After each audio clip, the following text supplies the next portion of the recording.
गोरेगावची आहे। गोरेगावमध्ये ड्रग्ज प्रकरणानंतर विशेष खबरदारी आहे।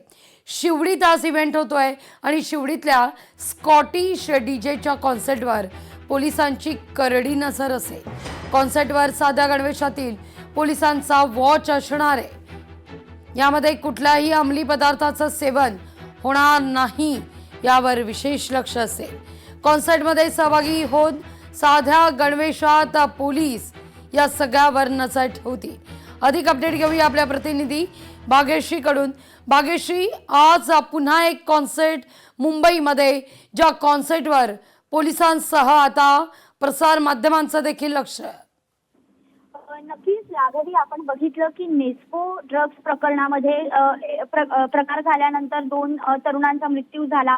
यामध्ये जर सगळ्यात दोषी किंवा आरोप प्रत्यारोप जे झाले असतील ते सगळ्यात जास्त पोलिसांवर झाले की पोलीस नेमके काय करत होते हा प्रश्न सगळ्यांना पडलेला पाहायला मिळाला होता। आणि आता मात्र पोलीस सतर्क झालेले पाहायला मिळत आहेत।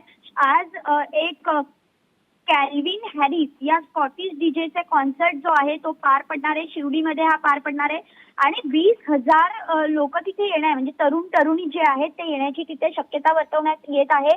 आणि अशा या मोठ्या कॉन्सर्टमध्ये पुन्हा एकदा काही अनुचित प्रकार घडू नये यासाठी साध्या वेशातले पोलीस जे आहेत ते तिथे सहभागी होणार आहेत, वॉच ठेवणार आहेत। मात्र हे होत असताना आपण बघितलं की काल स्वतः मुंबईचे सहपालकमंत्री असलेल्या मंगलप्रभात लोढा यांनी देखील एक चांगल्या पद्धतीची पावलं उचलावी ड्रग्ज विरोधातली, यासाठी प्रयत्न सुरू केलेले आहेत। आणि त्यांनी देखील तशा पद्धतीने जे पोलिसांना म्हणा किंवा जे शासकीय अधिकारी आहेत, जे नागरिक आहेत त्यांना तशा सूचना देखील केलेल्या पाहायला मिळतात। आणि याचाच परिणाम आज जो शिवडीमध्ये कॉन्सर्ट होणार आहे या कॉन्सर्टवर देखील पाहताना मिळणार आहे। आणि आज की पोलीस तिथे साध्या वेशामध्ये येऊन वॉच ठेवणार असल्याचं पाहायला मिळतंय।